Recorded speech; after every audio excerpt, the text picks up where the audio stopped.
Z, Detroit, baby, we out here. You see what's going on, we activated, we ain't playing no games.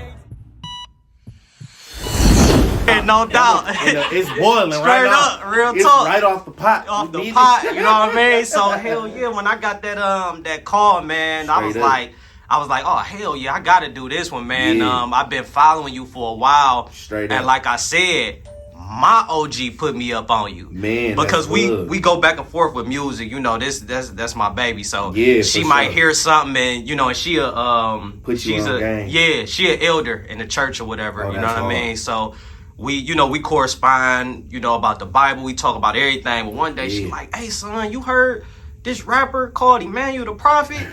she like, you might want to check him out for real. Like he hard, like he that. I'm like, all right, mom, because I'm so used to, you know, gospel artists. And there's nothing wrong with it, but in terms of ministry, when you really trying to connect and really trying to, you know, get in the trenches, The authentic. the authenticity, you feel me? To look at somebody and not question if you've been through some of the same things For that sure, I've bro. been through. For sure. So when I heard it, I said, oh yeah, he the one.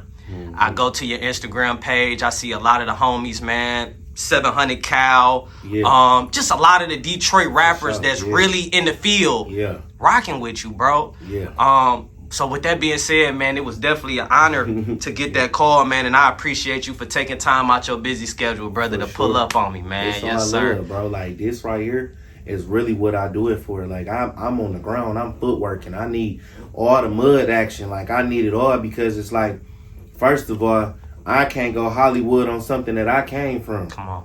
I don't matter where God take me. I know that I'm planted in a position because of those times. Absolutely. So I gotta go to those places and show the same love and tell people my story because you may never know what word that I possess in my spirit that somebody may need at that time. So it's just like I'm always being spirit led and just, you know, moving by my intuition and just knowing that I got to, you know, just keep my integrity, bro. And just continue to stand on business, like real business, like kingdom business, and Real just talk. morals and principles, and just being a stand-up guy. You know what I'm Absolutely. saying? And it's just like, that's crazy because I was just talking to my bro in the car, and we just like, we been through some of the same stuff. And we just was going down memory lane and just talking about how people think that we left them in the trenches or we just left them somewhere. But it's like, really, you just couldn't come with me. Because your vibe was just so thrown off and your intentions wasn't right and God removed you. So you ain't really know what you was doing. Real talk. But you just got removed and Real now you talk. want to blame me. Real You see talk. what I'm saying? But outside of that, it's just like I'm coming to touch the people. I'm coming to be around my folk. Like y'all my kind. Y'all my people. So what I'm gonna turn my back against y'all for? And act funny Absolutely. and stuck up wearing a suit No and doubt. looking down and Yeah. no, God said Yeah. all that other crazy Straight stuff. up. Yeah, like bro, God didn't say that. You said that. And that's where I be wanting to come to terms with all this tradition and Pharisees and religion and all this stuff. God is doing something totally new, bro. God is doing something for the trenches, bro. God is doing something for the people who really need him. Yes, sir. Yes, Not sir. for the folk who got him and they act like they ain't need him no more when they got him. Yes, sir. Yes, He's sir. doing something for the people who really need him right now. Yes, sir. See, hold on. See, the brother, you know, he on tip right now, man. So we gonna rewind this back, man. Today's guest, man, Man, we got my somebody, man, that's been really going hard, man. I don't even like to put him in the bracket of a gospel rapper because the Mainstream ministry, inspiration. mainstream inspiration. That's Yes, what we sir. calling it from now on. That's you feel what it me? is. Yes, Our sir. own That's genre. what it is. Like Motown, they gave us our own imprint. They gave us Tamala back. So Tamala was the first name for Motown, but they gave us the new imprint of Tamala. So we carrying out something that ain't never been done before. Yes, sir. Mainstream inspiration. I just signed to Capitol, y'all, and I just signed to Quality Control, along with Encouragement Music, and you know we under the imprint of Universal, and you know God did this for me, and it's just really to show His glory and show people that you don't have to be lame or corny to love God, and you really can pop it, put it on, throw it on, Yeah. you know what I'm saying, and do your thing and love God. For sure, man. So if we can, man, let's take a little bit steps back into your origin. Let's go into the beginnings, sir. man. If you can, bro, just tell the people where you from Yeah. and what was it like growing up in the area that you're from? I'm from Jackson, Michigan. It's kind of rough, you know, real poverty. Prison. It's a prison city. You know what I'm saying? A lot of people come there to go to prison. Yeah. You know, a lot of people come there to sell their dope. You know what I'm saying? And stuff like that. A lot of people don't make it out of Jackson, Michigan. It's a small city outside of Lansing in Detroit. You know what I'm saying? About 45 minutes away from Detroit and 30 minutes away from Lansing. And it's real small. You know what I'm saying? And it get busy. You know, a lot of killings, a lot of shootings, you know, poverty, you know. But they got the thriving side too, you know, which is the outskirts, like, you know, Napoleon, Northwest, you know, Northeast, you know, places like those, you know what I'm saying, on the outskirts. But the Jackson, Michigan, I'm from the south side, King Center area, you know what I'm saying, Orchard and Biddle, Francis, you know what I'm saying, Mitchell Street. So those areas is real rough. Yes, sir. Jackson, Michigan, man. Well, talk a little bit about your household, like in terms of, you know, mom, dad, siblings. Like, how was that? You know, how was your household in Jackson? I had both of my parents, fortunately. You know what I'm saying? But we struggled. We really struggled, man. Like, my dad did the best. My mom did the best. My mom raised us. She sacrificed not working to raise all four of us. I got 4 siblings that was living with us. I got 6 altogether. You know what I'm saying? So it was 4 of us in the house, though. And my dad did the best he could. You know what I'm saying, to raise us, working hospital jobs and, you know, doing what he can to raise us. And I appreciate him for that. No, for definitely. Sure. Definitely. Was y'all participating in church a lot? You know, considering what you're doing now, like talk a little bit about that foundation. Man, that foundation's something crazy. I ain't gonna lie to you. We was in church every time the doors was open. I ain't even know what fun looked like, big bro. I ain't gonna cap down. Like, really, it was just like, you in church, you ain't going skating with your friends. Right. You ain't going to play basketball because you got to go to Bible study. So when it was time for me to start bucking the system, I did that. Got you. And so you will contribute, like, because that's the thing. Like, when you young and you forced to kind of stay in the house, go to church, do this, do that. When you finally get that opportunity, it's OV. I like was 14. 14. Yeah. So talk about, if you can, talk about some of them first experiences where that influence kind of got you, where you like, I'm about to dibble and dab in the streets. And shoot, I was around it. So it's just like, we lived in the hood. So it's like, I go to church and I got to come back to the hood.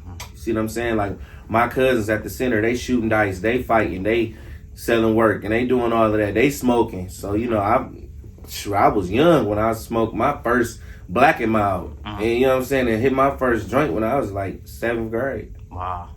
So, young, real young. For sure. And at that time, was music something that you always had a passion for, or did that develop like later on? It developed, but I always loved music. I was a music head. Like, I love music. I played the drums in church. Like, I was. That's crazy. I did too. I'm very musically inclined, bro. Like, I love beats and I just love music. But like, I wrote my first rap in 7th grade on paper.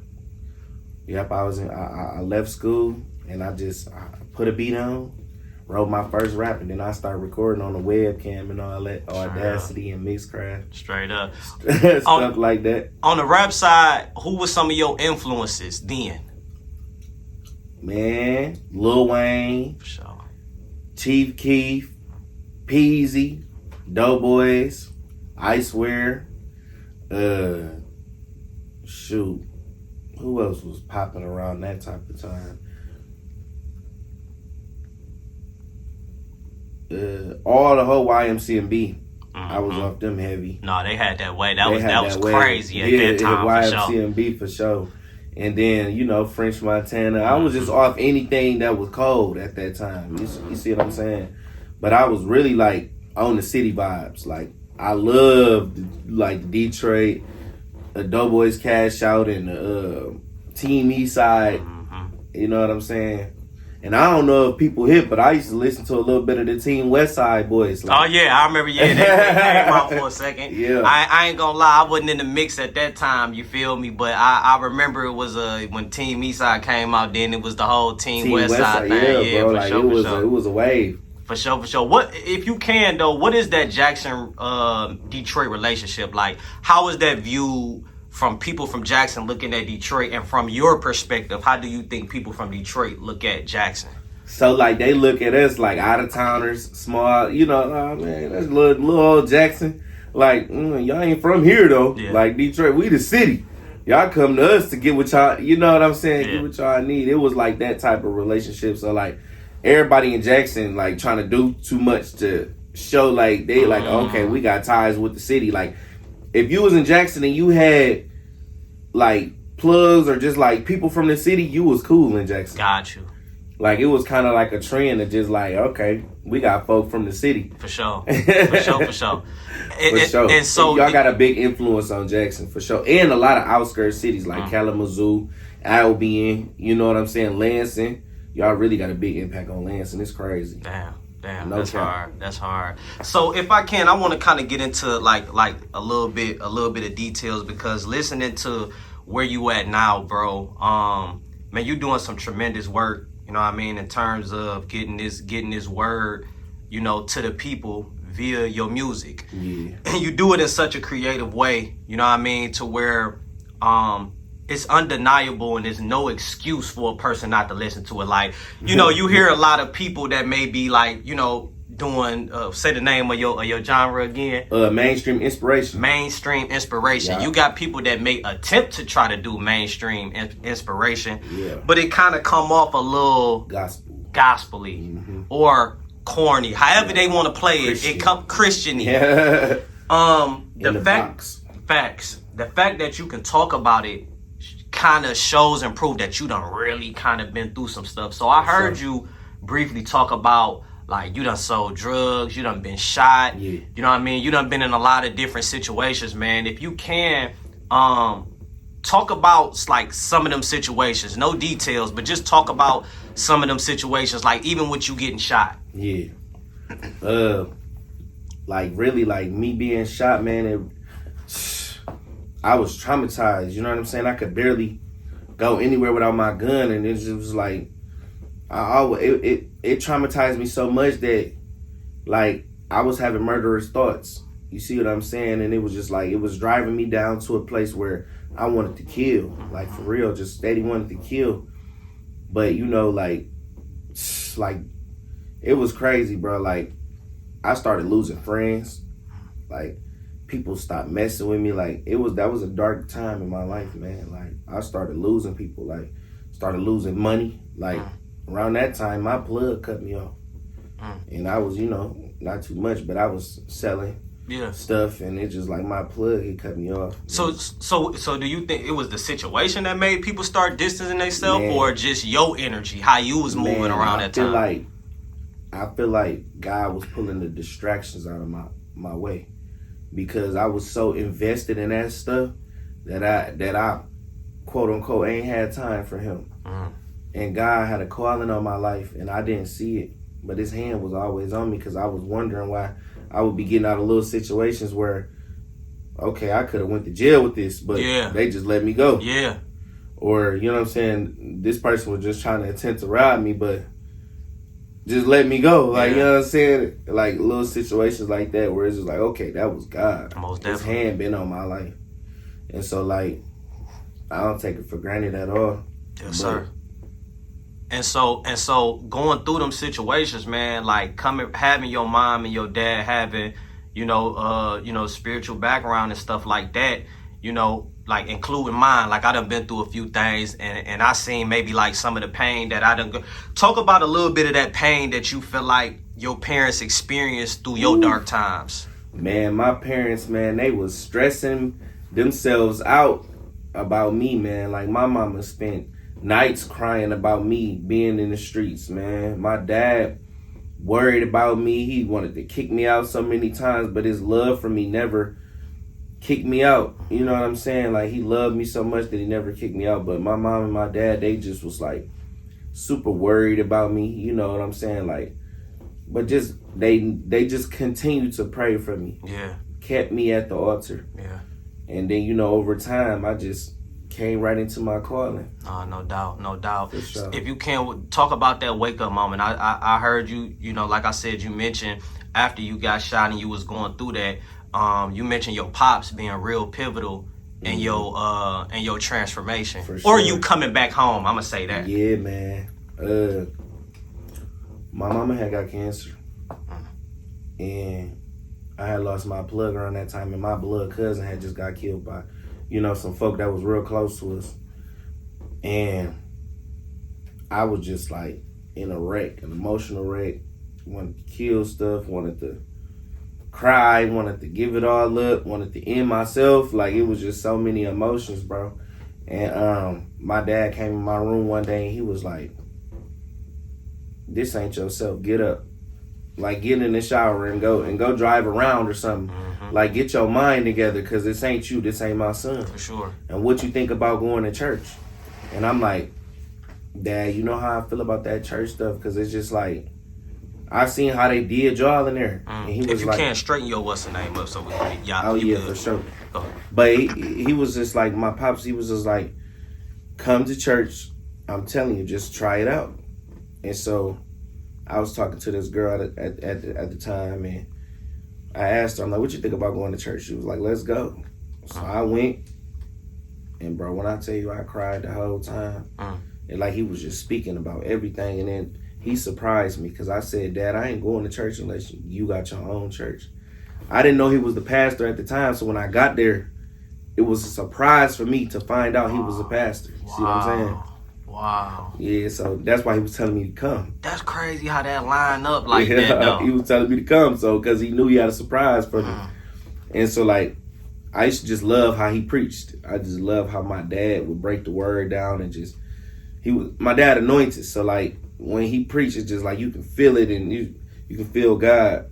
And so, like, at the time I didn't know it, but I was crying because the Holy Spirit was touching me. Nah, for sure. If you can, because you know, talking about the word, if you can, what makes up a good like sermon for you? You being young, understanding the people, understanding the times, and being, having that close relationship to your father, who's a good speaker and pastor. What is the recipe for a good word to you? The recipe for a good word? What you mean, like the ingredients to make up a good sermon, or when people sitting there and we like, dang, I like the way he put that together. Like, what do you think make up a good sermon? Okay, like stories, real life stories, situations, experiences. You know what I'm saying? Breaking it down in elements where people can understand. Not just Bible and these and thou shalt, and ain't nobody about to get that, bro. They not about to get that, bro. Like, it ain't finna thee and thou and shout, and ain't nobody, man. People from the hood, bro, they don't know what that is, bro. For real. So you got to break it down into real life stories, and you know what I'm saying, to get people to understand on that level of if they understand it. You know what I'm saying? No doubt. Yeah. So, bam, you go to that service, like you say, man. You had that mental wake up, like, okay, something got to change. I really got to shift this. After that day, what were the steps that you took to remain disciplined? Because I could say, like, damn, man, I'm about to get my stuff together, come back to God. But the next day, the week after that, I'm back on all that. You know what I mean? I ain't gonna lie, it was a real process. It's still a process, Brody. I ain't gonna lie. 100. Every day. 100. It's still a process, bro. I'm fighting my old self every day. 100. Every day I fight Manny Moolah, and I'm Emmanuel Da Prophet. Real talk. Manny was doing bad stuff. Manny was doing whatever. I heard you say that. Don't call me Manny. Yeah, for sure. Bro, I fight him every day. My old self, my flesh. You see what I'm saying? God possessed my spirit so that the enemy couldn't take my spirit away from me. You see what I'm saying? He possesses my spirit now. So now I'm under the control of him. But it's just what I used to do and what I've been in so long is habitual. So I fight those habitual things. You see what I'm saying? Daily, on a daily. So in the beginning, it was the third Sunday that I got baptized. I kept going. It was like a routine. I kept going. The third Sunday I got baptized. It was just like, yeah, bro, this word is too good. That was that one. Like, I'm going down today. For sure. He said I'm going down today. Yeah, Real for talk. sure. And then when I got baptized, you know what I'm saying? Like, I was getting all these weird calls. I guess it was a prank call, but I was into something real at the time, so I thought it was real. It was like the feds calling, you know what I'm saying this and that and such. So I'm like, oh man, what's going on? And then at the time I got ops, you know what I'm saying? They calling me, they threatening me and all this, we got to drop and all this crazy stuff. And man, it was just like, I'm getting high, so I get baptized, I'm high. But when I get out the water, I'm sober. Wow. And the depression and all the anger and all the bad thoughts that I had going in the water was off me when I got out the water, bro. It was like I was thinking like a kid again. Like my mind came back. Like I felt like a little boy. It's like the anger and that monster that was riding my back was gone. Man, that's that hard, paranoia, bro. that murder, that anger, that rage, all of that, bro. That just being on edge as a street nigga. You know what I'm saying? I'm just telling how it is, bro. 100. Like being a street nigga, bro. It's just like it's a certain aura that come with it. You know what I'm saying? So when I got out the water, I felt like a free little boy again. Like I can think now. I ain't gotta be paranoid. It was like God did something to my spirit when I went down in the water, bro. Most definitely. Real and talk. Even when you talked about like, you know, saying like, you know, it was a bunch of different stuff going on during that time. I think in one of your songs, I believe, or no, I think rather the question that I want to ask is, no, it was an interview. You said basically I talked about everything that I lived. Yeah. So what was your rap music like before now? Like, was you talking about Sly? Was you naming ops? Man, was you really like really like I ain't really glorify all that killing stuff for real, for real. Like I would say a couple lines on some vibes like that, but I was more of the money getting, hustling, cool type of women, ladies man type of guy. You see what I'm saying? So I'm talking about getting in the girl drawers or selling some whatever and just popping it. You know what I'm saying? Like that was my type of rap. And funny, comical, Rio the Young OG type of rap. Right. So it was that vibe. It did have them hard beats, the lyricism, all of that was still there. For sure, broski. I even got a song with Rio and Mike. Oh, that's hard. It's out like before I was even on this wave. Like, so you was making noise at Jack, like you was going crazy. I was making noise, bro. Like before, like, but it was like it was purpose. You see what I'm saying? God had a purpose for this, and He called me out of that because you know what I'm saying. That wasn't my purpose.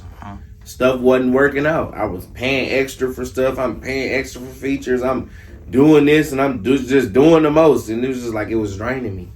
I'm like, bro, what is this? And then, like, as soon as I came to God, everything just started flowing.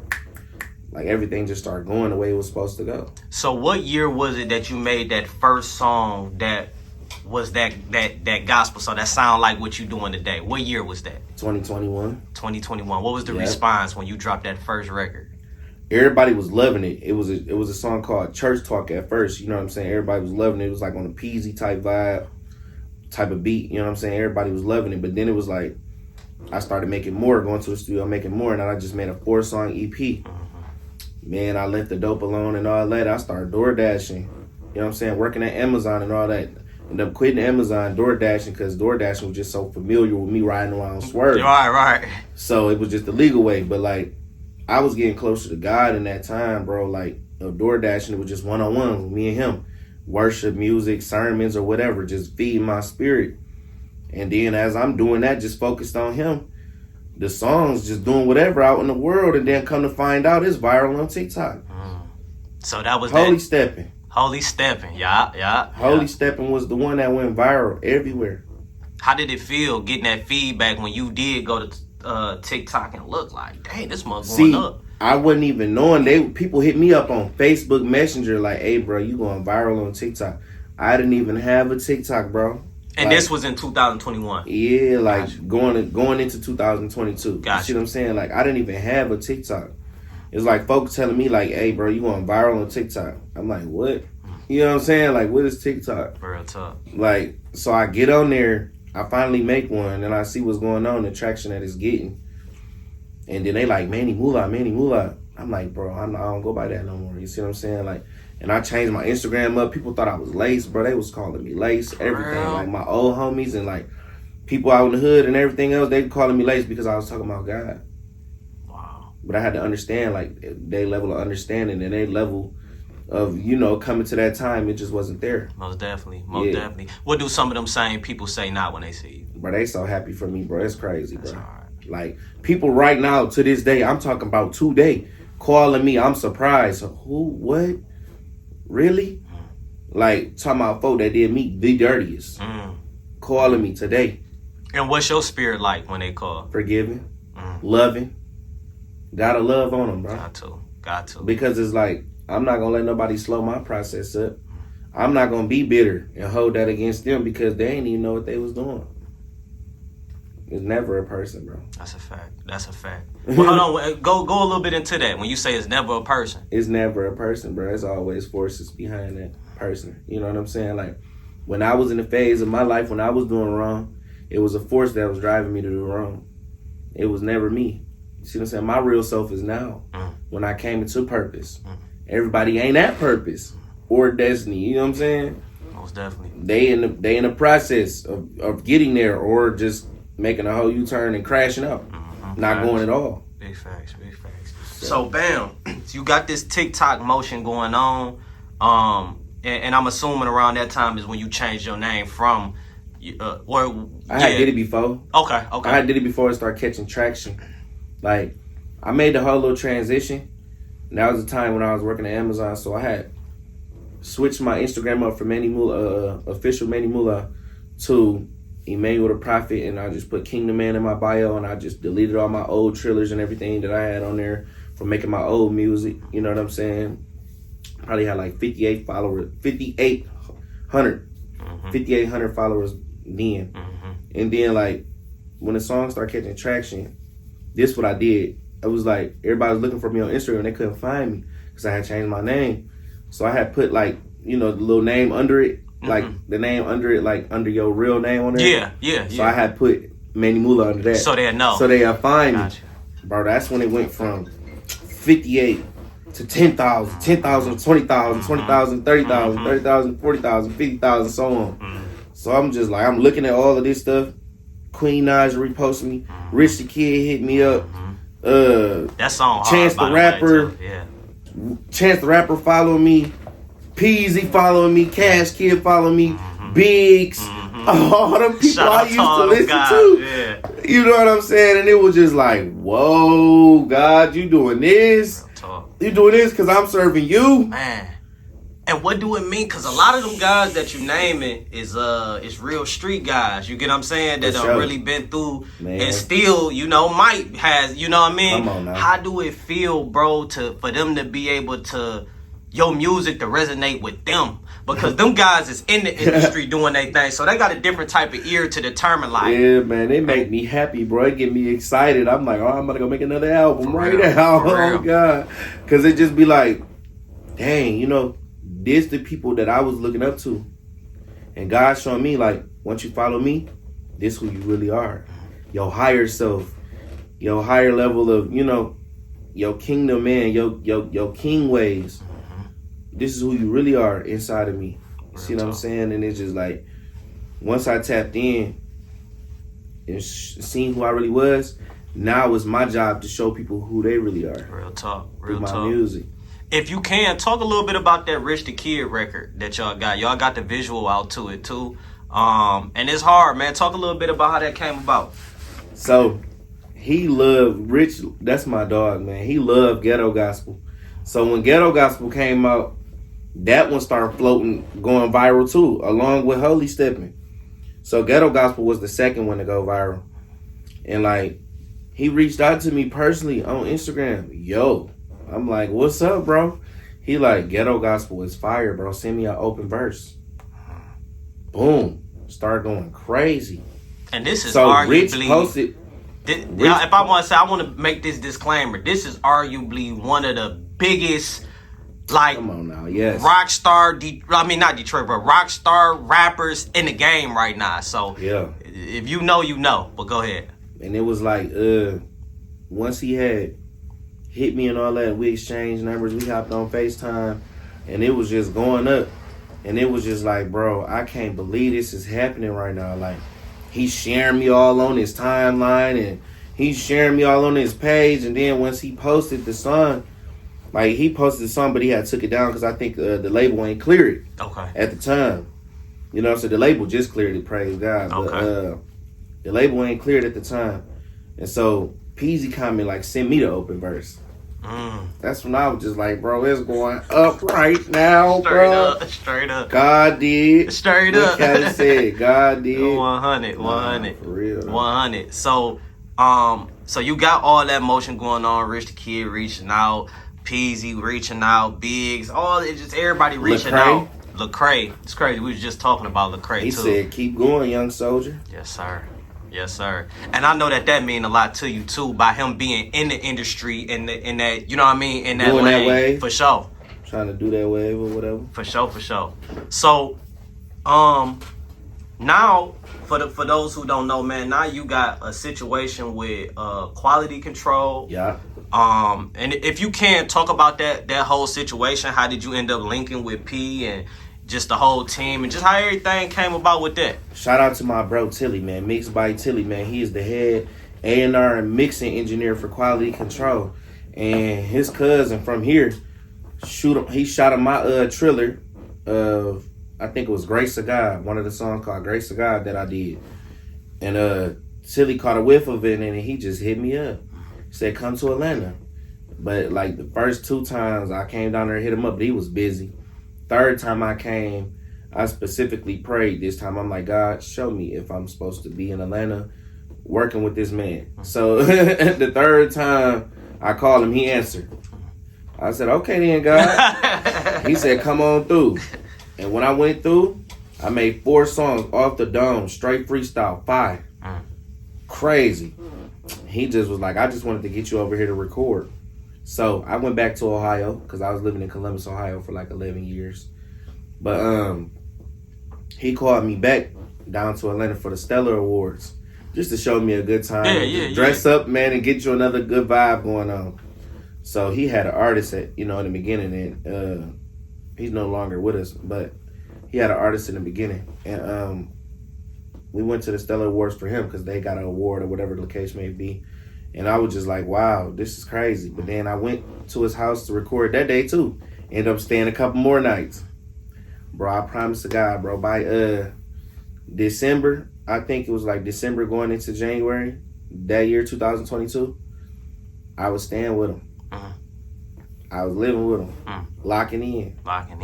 He loved me, bro, and I love him. That's hard. And so, like, we built the brotherhood and relationship, you know what I'm saying, over time. And then, you know, his mom, his family, they all love me, love my spirit, and I love theirs too. So it just like, it was a relationship type of thing, you know what I'm saying? He hit me on the gram, and it was just that. And then over time, the relationship grew, and God began to move even more. Then fast forward to now, a couple weeks ago, we just walked out of Capitol, signed the deal. Straight up, man. Congratulations, bro, man. That's just one more step, man, and just, you know, helping you, you know what I mean, push the movement, and you know what I mean, keep motion flowing, bro. For sure. So if you can talk about what's coming up next, man, some of the things that you got that the people should be looking out for. Well, we just dropped 2 singles. We re-released Holy Stepping and Ghetto Gospel. One with Rich on there, because originally Rich wasn't on there, so we just re-released that with the video last night at 12, and we re-released the Holy Stepping video at 12 last night. So y'all go run that up, and then we got something dropping next Friday, I believe, with Lil Yachty. So that's okay. Yeah, I saw the picture and stuff. Yeah, we gonna keep y'all in the loop. How was that with Lil Yachty, man? You getting an opportunity to meet him, man. What's his energy like? Shoot, man, it was a blessing to see him, bro. Honestly, like, he's a real humble person, man. He's great at what he does, and he's just like he quiet though. Yeah. He quiet, but he real observant and he real creative. He a genius, bro. Like, Yachty a real genius. Yes, sir. And I met him through Tilly. You know what I'm saying? That was Tilly's relationship when they plugged us all in, and it was all love, man. You know, God did it, man. No doubt, sure. man. Well, like I said, man, this definitely was a honor and a pleasure to sit down with you, man. Pick your mind and, you know, just everything that you done been through, everything that you got going on right now.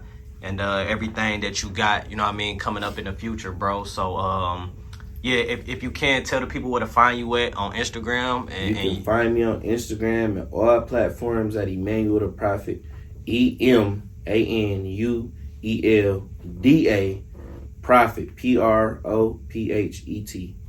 That's what it is, man. Emmanuel Da Prophet, man. Appreciate you, my brother. Oh yeah, and I got a show on Sunday at the Fillmore, opening up for Lil Yachty. Oh, that's hard. Yeah, For sure. So y'all make sure y'all grab them tickets and pull up. It's on the floor. It's on.